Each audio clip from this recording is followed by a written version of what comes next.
Madame, monsieur, bonsoir. Bienvenue dans le temps additionnel, un temps additionnel spécial, une demi-heure pour parler de ce qui s'est passé à l'occasion des deux premiers matchs de cette 25e journée. Un temps additionnel que l'on va passer avec vous, Johan Lonfa. On a vu du football, on a vu des choses qu'on aime beaucoup moins voir. On va vous montrer les images quand même de ce qui s'est passé à Tourbillon en fin de journée. Les supporters de Grasshopper qui ont réussi à mettre des engins pyrotechniques en flammes qu'ils ont amenés avec eux dans les travées de Tourbillon, ce qui a obligé Lionel Tchoudi, l'arbitre de la rencontre, à arrêter définitivement cette partie, alors que si on menait 2-0, on n'aime pas voir ça du tout.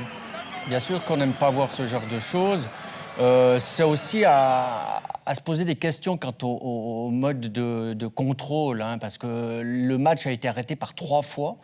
Donc il y a eu 3 fois la possibilité justement de faire cesser ces envois de fusées, et donc ça n'a pas suffi. Et puis forcément, quand la santé des joueurs est en jeu, on arrête le match. Je pense que c'était assez logique, mais ce n'est pas du football et c'est dommageable pour le foot suisse. Ouais, le message est très très clair. C'est aussi normal qu'on arrête ce genre de match. Alors on va écouter celui qui a dû prendre la décision d'arrêter cette rencontre juste après la mi-temps. C'est l'arbitre, c'est Lionel Tchoudi. Lionel Tchoudi, vous avez ramené les équipes 3 fois dans les vestiaires avant d'interrompre le match. Expliquez-nous la procédure que vous avez dû suivre et la gestation de cette décision. Alors on a une procédure bien spécifique, justement, en 4 étapes différentes. Et malheureusement, à partir de la 4e, si vraiment la sécurité des joueurs n'est plus garantie, on doit arrêter le match. Qu'est-ce qui est la sécurité des joueurs? Qu'est-ce qu'un match sûr pour les joueurs? Un match est sûr dès le moment donné qu'il n'y a pas d'incident sur le terrain. Puis aujourd'hui, il y avait justement des pyros sur le terrain. Et du coup, la sécurité des joueurs n'était plus garantie. Est-ce que vous avez hésité ou finalement c'était logique?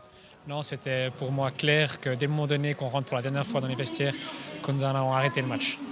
Est-ce que vous avez eu des pressions de la part des équipes pour poursuivre? Non, pas du tout. C'est ma décision et je l'ai pris en connaissance de cause par rapport justement à la sécurité des joueurs. Merci beaucoup. Lionel Tchoudi, très calme, il n'a pas hésité. Pour lui, il fallait prendre cette décision. Et finalement, on peut dire qu'une chose, c'est que c'est la bonne. Je pense que c'est une décision logique. D'ailleurs, entre les deux équipes, les deux camps, on n'a pas vu trop de discussions très vives. Hein. Je crois que voilà, les deux présidents ont été discutés ensemble. L'équipe de Grasshopper, avec son président, a été voir les supporters, leurs pseudo-supporters, pour essayer de palabrer et de les calmer. Ils ont vite vu que c'était pas chose aisée. Et donc, voilà, je pense que c'est en toute logique que le match a été arrêté. Malheureusement, ça va être, je pense, au détriment quand même de l'équipe de Grasshopper. Alors, on va déjà avoir une réaction de ce que la Ligue pourrait prendre comme décision, puisque Claudius Scheffer, le CEO de la SFL, était présent à Tourbillon et Nicolas Emenech lui a bien évidemment tendu son micro. Claudius Scheffer, vous êtes le CEO de la Swiss Football League. Votre commentaire sur ce que vous venez de voir ce soir? C'est très très triste ce qui s'est passé ce soir pour le football suisse. Incroyable. Les joueurs de Getse qui ont voulu prouver, on est encore là, on veut jouer, on veut faire des points et on ne les laisse pas par leurs propres fans. Quelque chose d'incroyable. Quelles conséquences ça peut avoir, ce qu'il s'est passé pour la Swiss Football League, pour Grasshopper aussi? Pour Grasshopper, on verra. Ça va aller devant la commission de discipline et c'est eux qui vont juger, c'est pas nous. La Swiss Football League, c'est clair, il faut toujours voir après de tels incidents qu'est-ce qu'on peut faire. Mais ça, c'est quelque chose vraiment où on est très très triste que ça s'est passé. Qu'est-ce que peut faire la Swiss Football League? Qu'est-ce qu'elle doit faire peut-être? Alors on fait déjà vraiment beaucoup pour la sécurité, mais il y a des choses que vous ne pouvez presque pas contrôler. De jeter des pyrotechniques, c'est quelque chose de très dangereux. C'est pour ça que l'arbitre il a bien réagi, il a pris les joueurs de la place et après ils sont allés dans les cabines et le troisième fois il a arrêté le match parce que c'était toujours trop dangereux pour les joueurs de foot. Merci beaucoup, merci. Merci à vous. Alors, on est unanime pour condamner le comportement de gens qu'on qualifierait plus de hooligans que de supporters. Mais là encore, on voit que pour l'instant, pas de réponse. Il va y avoir match perdu par forfait, quelles conséquences il va falloir attendre. Ça, c'est pas forcément bien pour la session. Non, surtout que le match était plutôt dans leurs mains. Hein. On verra la première mi-temps tout à l'heure, mais c'est clair que c'est pas bon d'être arrêté comme ça, alors que le match semblait se dérouler de la meilleure manière possible pour eux. Mais je pense quand même que la sanction doit tomber plutôt en défaveur de Grasshopper, vu que tout ça provient de leur camp. Après, il y aura certainement aussi une sanction au niveau des contrôles, pour le FC Sion, au niveau des contrôles, parce que c'est pas normal. Voilà, on ne se trouve pas en présence de 50 000 personnes. Hein. Donc, il y avait certes peut-être 300 personnes de la part des supporters de Getse, pour les contrôler quand même de manière un peu plus stricte, ça ne me semble pas impossible. Donc là aussi, je pense qu'il y a des choses à voir au niveau des contrôles. Ouais, en tout cas, pour l'équité sportive, Sion avait ce match vraiment gagné quasiment. On va écouter la réaction d'un homme qui n'a pas sa langue dans la poche. C'est bien évidemment le président du FC Sion, Christian Constantin. Christian Constantin, c'est une triste soirée que l'on a vécue à Tourbillon, même si Sion était bien sur le terrain, mais les gradins zurichois ont tout gâché. Bon, surtout les gradins zurichois, parce qu'ils ont fait 3 fois, ils ont attaqué le terrain avec des fumigènes en mettant en danger les joueurs et l'arbitre, ce qui fait que l'arbitre il avait dit la 2e fois, la 3e fois, on arrêtera la partie, c'est chose qu'il a faite. Maintenant, le FC Sion veut la victoire sur le tapis vert. Bon, vous ferez quoi? La règle est assez simple, c'est que chaque club est responsable de ses supporters, ça c'est la règle. En fonction de ça, je vois mal pourquoi on n'aurait pas la victoire sur le tapis vert, on gagnait 2-0. Autrement, la prochaine fois, quand on perd 2-0, on fait la même action puis on joue la partie. Un commentaire quand même sur ce qu'il s'est passé, même si ça ne concernait pas vos supporters, pour le football, pour son image. Et moi, je suis assez clair depuis plusieurs années. Je pense qu'aujourd'hui, si on continue à admettre que les supporters des clubs adverses se déplacent, on aura ce genre de choses. J'avais même essayé il y a quelques années en disant on vous laisse l'entrée libre, on vous offre la raclette. Ça avait joué sur certains clubs et puis pas sur d'autres. Tant qu'on ne prendra pas des vraies mesures en disant ça sert à rien de faire une meute de supporters pour qu'ils présentent ce qu'ils ont représenté là, puis ça part de la garde Sion dans le cas qui nous occupe pour venir jusqu'ici, on n'arrivera pas à maîtriser toutes ces choses. Et si on ne prend pas des vraies mesures dans ce sens-là, la difficulté est qu'on ne maîtrisera jamais rien. Vous voyez, même les Gilets jaunes en France, d'un mouvement qui était parti, d'un mouvement social certainement juste au départ, devient un mouvement de casseurs à la fin, et c'est le mal-être de la situation, le mal-être du monde d'aujourd'hui qui doit être corrigé, mais ni le football, ni à titre individuel on peut le faire, donc il faut aujourd'hui empêcher les gens de se rencontrer, puis là il y aura moins d'emmerdes. Ce serait ça la vraie mesure, selon Christian Constantin, d'interdire tout simplement les déplacements des supporters adverses? Mais moi, je le dis depuis des années. Je ne vois pas d'autres mesures. Tout ce qu'on a essayé, ça n'a pas fonctionné. Alors, on a mis des gens en menaçant de prison, ils ont mis des gens sur les journaux, ils ont tout fait. Moi, je ne vois pas d'autres mesures. Moi, j'ai même essayé de leur laisser l'entrée libre et de faire des raclettes. Alors, vous voyez bien que quand les gens veulent venir casser, tu ne peux pas les empêcher, donc empêche-les de venir. Merci beaucoup. Ouais, drastique, mais pas vraiment possible, la proposition de Christian Constantin, qui fait un peu de philosophie et qui va de ce qui s'est passé au mal-être du monde. En même temps, le football, c'est le reflet de la société, et ça serait quand même dommage d'empêcher les gens qui aiment le football de suivre les rencontres d'un spectacle qui est magnifique. Non, ce serait triste de ne plus pouvoir se rendre dans un stade adverse pour pouvoir suivre son équipe fétiche. Ce serait assez dommage d'en arriver là. Je pense qu'il faut juste plus encadré. C'est clair qu'on assiste à une violence de la société qui se traduit par ce genre d'événement. Voilà, maintenant, il faut pouvoir apporter une réponse un peu plus stricte. De nouveau, il n'y a pas 50 000 personnes, c'est une minorité de casseurs, et même à l'intérieur même du bloc zurichois là, je pense qu'il n'y avait pas forcément que des gens de mauvaise intention, donc il faut juste sanctionner les personnes et certainement arriver avec des contrôles un peu plus stricts. Et ce qu'a fait l'Angleterre finalement pour enlever tout Ligue 1 de ces stades en demandant aux gens pendant les épreuves de venir au poste de police tout simplement pour être éventuellement mis en place. Mais ça, ce sont des propos qui n'engagent que moi. On va écouter maintenant un homme qui était très touché par ce qui s'est passé. C'est le président de Grasshopper, Stefan Handlicke. On lui a demandé comment ça allait, manifestement pas trop bien. Was so passiert, das ist fast nicht zum Glauben. Das kann man sich wahrscheinlich gar nicht vorstellen, wenn er in Stör gestanden ist. Das ist unentschuldbar. Das ist für den Schweizer Fußball, nicht nur für die GC, eine Katastrophe. Und da muss man jetzt wirklich endlich einmal durchgreifen. Es muss wirklich einmal Konsequenzen haben. Es hat nie richtig Konsequenzen. Es ist eine Katastrophe, was hier passiert. Und die Leute, ich weiß nicht, was in denen in den Köpfen vorgeht. Tut mir leid. Man möchte mich nicht darüber auslassen. Sie sind ja mit der Mannschaft dorthin gegangen. Eigentlich war die Idee, dass man hingeht, um die Fans zu beruhigen, um das Spiel eben fortsetzen. Was ist dann dort passiert, dass Sie eben auch die Geste gemacht haben und gesagt, Freunde, wir gehen zurück in die Garderobe? Die Leute dort, die dermassen aufgeeilt waren, muss ich so sagen, absolut sinnlos gewesen. Die haben nicht mal zugelassen, die haben wie wilde Tiere hier hinten dran. Absolut sinnlos gewesen, an die Mannschaft zurückgenommen, bringt absolut nichts. Aber jetzt muss wirklich etwas gehen. Wir können nicht einfach warten und irgendwie das fabulieren. Wir müssen irgendetwas tun, sondern es muss etwas gehen. Und der Verband ist jetzt hier gefordert. Stéphane Handliker, très touché. Alors on va vous traduire en résumé ce qu'il a dit. C'est tout simplement une catastrophe, c'est inexcusable. Les gens qu'il est allé rencontrer, c'est-à-dire les supporters de son club, il les a traités d'animaux sauvages, de gens sans cerveau. Donc il a les mots vraiment très durs. Et il dit qu'il faut absolument faire quelque chose. Et là, le football suisse a peut-être vécu un moment particulier, un moment charnière. Il va se passer des choses après ça. Oui, il y aura des sanctions. Et j'espère qu'il y aura des prises de position assez strictes, parce qu'on ne peut plus continuer comme ça, d'avoir des envahissements de terrain.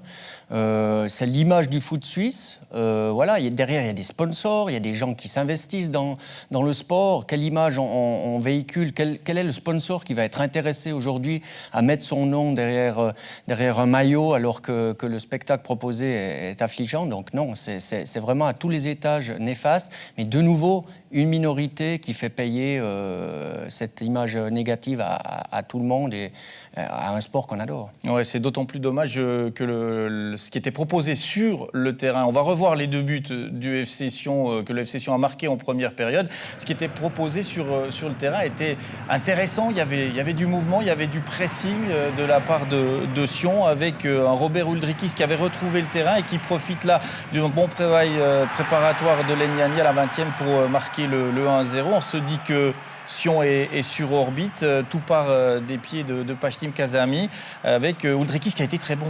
Oui, Uldrikis a la conclusion de bon nombre d'occasions et des buts.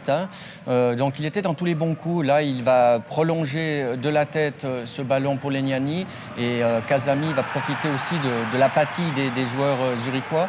Donc vraiment, c'est Uldrikis que... Peut-être qu'il ne convenait pas au système de jeu prôné par Yakin, qui ne l'utilisait pas beaucoup. Là, il a montré aussi son importance et il était à la base de beaucoup de mouvements offensifs, c'est du nom. Ouais, ce qui est dommage, c'est qu'on a le sentiment que, on l'a dit en avant-match, Murat Yakin cherche des solutions. On a l'impression que ce match-là, en tout cas sur la première mi-temps, aurait pu servir de match référence. Enfin, pour le FC Sion, en disant OK, on a trouvé un système avec Uldrikis en pointe qu'on va chercher, les centres, il y a tout qui jouait et c'est arrêté. Oui, bon, partie remise, enfin, en l'occurrence, j'espère revoir Uldrikis dans les prochains matchs, mais c'est vrai que ce type de joueur ne correspondait pas forcément à la philosophie de Murat Yakin, qui était plutôt basée avec des pointes rapides et un pivot, je dirais, plutôt reculé que jouait Kazami.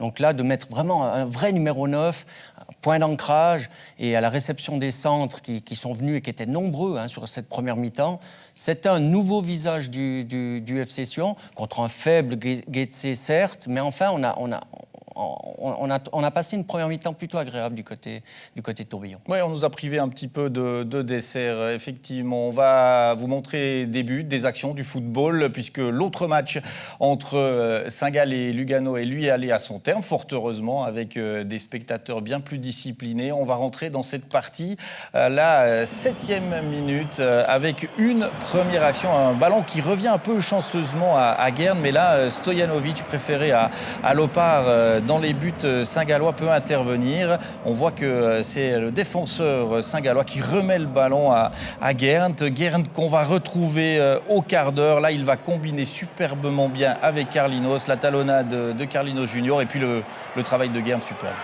Oui, magnifique. Guerne qui était aussi, à l'instar de Uldrikis pour l'FC Sion, à la base de beaucoup d'attaques. Là, il profite d'un excellent travail préparateur de Carlinos, parti à la limite de la régularité, une talonnade, et puis un geste magnifique. Il se l'emmène sur son pied gauche. Guerne, peut-être un peu chanceusement, et puis cette frappe sèche dans le petit filet, c'était remarquable. Alors, il va y avoir des actions très pour Saint-Gall dans cette première mi-temps. On voit la meilleure et les choix à Sierro sur un coup franc qui passe vraiment à ras le pato de Baumann. Et puis il va y avoir un manqué incroyable de Carlinos qui a le but vide. On est étonné de voir Carlinos monter ce genre d'occasion. Oui, il était vraiment en position idéale. Ça part de nouveau d'un mouvement rapide des milieux de terrain Lugano. Le joli travail préparatoire de Guern qui se jette pour Carlinos qui loupe, c'est vrai, la manquable.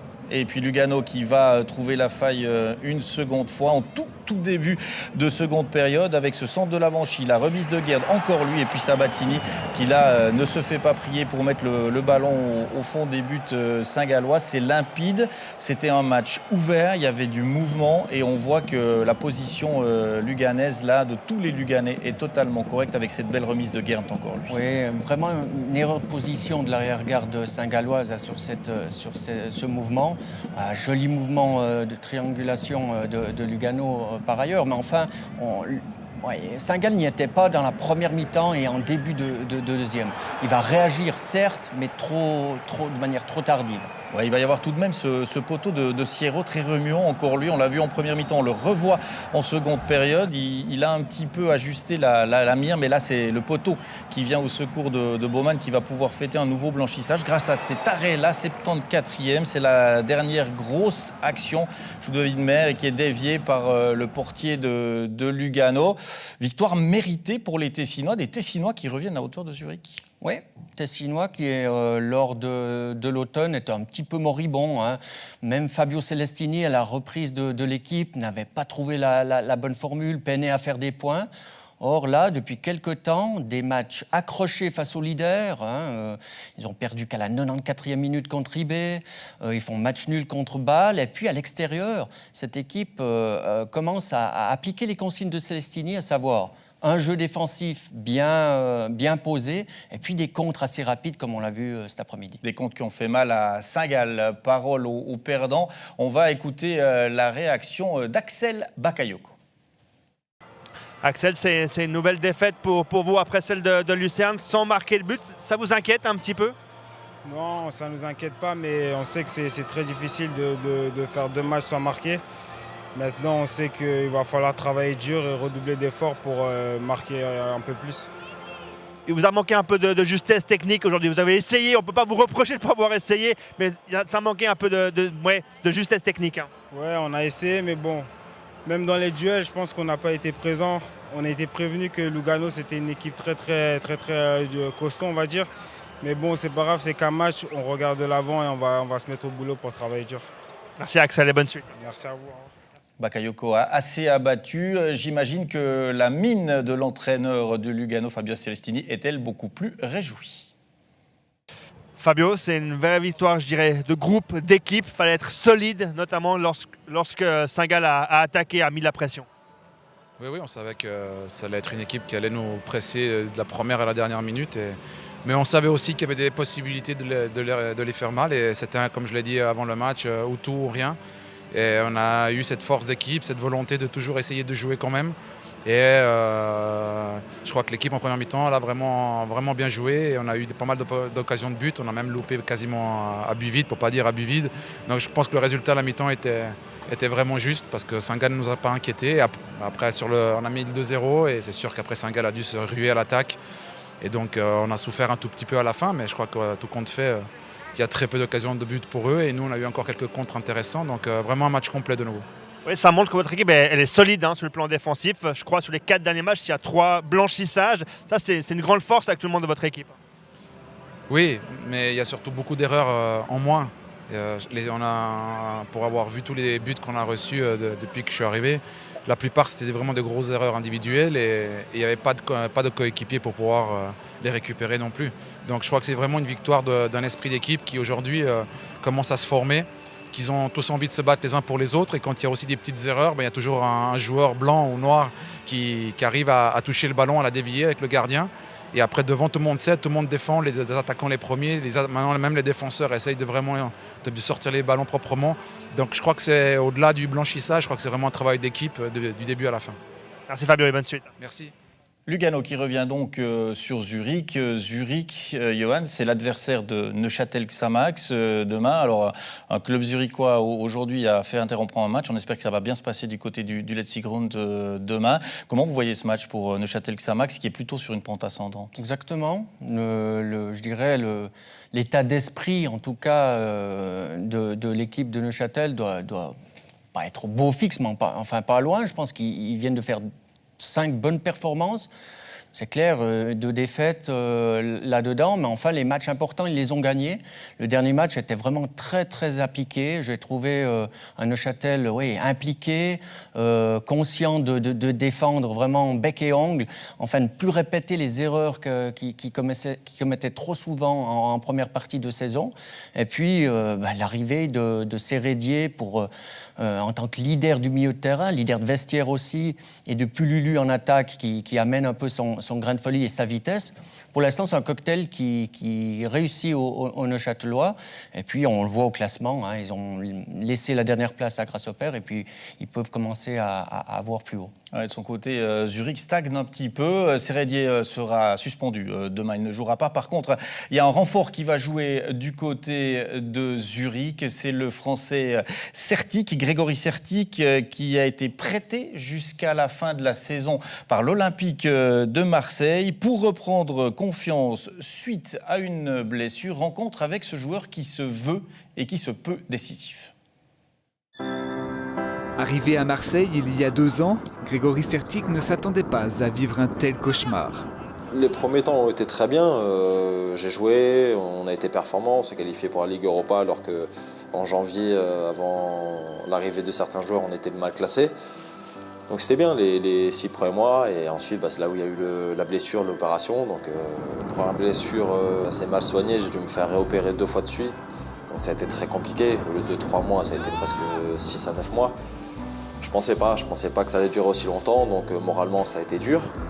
Revenir de blessure n'est pas évident, mais c'est pour cette raison que le Français avait besoin d'un nouveau défi, hors de l'Hexagone. On croit que la Suisse est à un niveau plus faible que la Ligue 1. Non, je trouve que c'est un très bon championnat avec de très bons joueurs. Donc ça peut être encore un bon tremplin. Les 2 parties ont quelque chose de positif. Lui, il peut reprendre confiance, il peut avoir du temps de jeu, retrouver le plaisir de jouer au foot. Et puis nous, on peut avoir un joueur que normalement on ne peut pas avoir. Donc un peu, c'est une solution optimale pour les 4 prochains mois. Ludovic Magnin a directement sauté sur l'occasion avec un type de joueur qui manquait dans son effectif. C'était important pour nous de trouver une personne d'expérience qui est capable de nous garder le ballon et surtout de calmer le jeu quand c'est important. J'ai une équipe très jeune qui veut toujours jouer au ballon, aller très vite de l'avant et de temps en temps il me manque un peu de stabilité et de tranquillité dans ma construction du jeu et j'attends ça de Greg. Un joueur qui aime toucher le ballon, qui aime avoir le ballon dans les pieds et faire jouer les autres. C'est ça pour moi le plus important, c'est prendre du plaisir sur le terrain. Je sais que c'est notre métier, mais pour moi, c'est un jeu qu'il faut prendre du plaisir et c'est là où on est le plus performant. Je fais mon rôle, j'ai un minimum d'expérience, donc je l'apporte aussi au groupe. Je pense que ça fait du bien parce qu'il y a beaucoup de jeunes ici. Voilà, bon coéquipier, bon gars, on va dire. Certes, un bon gars qui a une belle carte à jouer en Suisse, mais un joueur qui a encore des choses à prouver. 29 ans, c'est vrai qu'on est plus proche de la fin, mais on peut encore faire de belles choses. Et je pense que j'ai eu ce malheur et cette chance d'être blessé, donc ça me permet aussi de prolonger un peu ma carrière.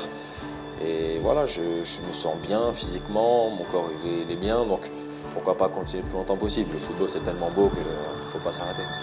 Grégory Sertic qui va donc être sur le terrain demain face à Neuchâtel Xamax. On va voir les affiches qui seront disputées demain dans cette 25e journée avec les résultats du jour. Le match arrêté, vous le savez désormais, entre Sion et Grasshopper, victoire de Lugano. Demain donc Neuchâtel Xamax qui seront à Zurich, Bâle qui affronte Young Boys et puis un match pour 2 équipes en forme qui visent l'Europe, Thun contre Lucerne. Au classement, Young Boys est en tête suivi par Bâle, Thun, Lucerne, Saint-Gall, Zurich et maintenant Lugano sont prêts à jouer l'Europe et puis Sion, Neuchâtel et Grasshopper jouent pour les dernières places.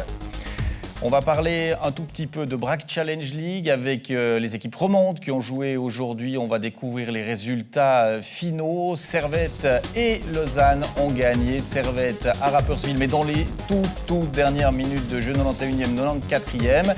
Lausanne qui l'a emporté face à Chafouz. Et puis victoire hier de Kriens contre Vaduz. Il reste à jouer demain Kiassoville et Winterthur Haro. Au classement, Servette est toujours en tête, 51 points devant Lausanne, 43.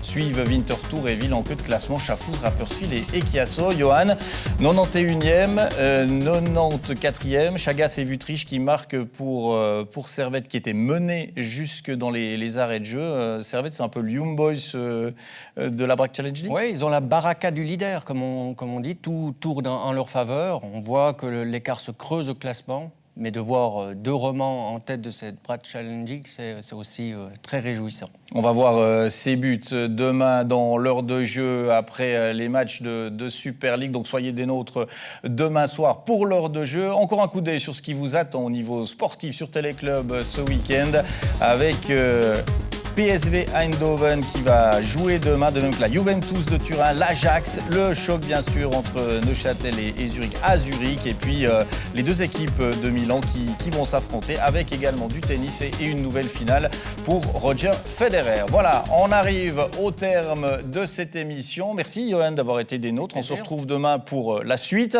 On espère que tous les matchs vont aller à leur terme demain. Rendez-vous demain donc pour Zurich Samax. Merci aux équipes techniques, merci à la régie, merci de nous avoir suivis.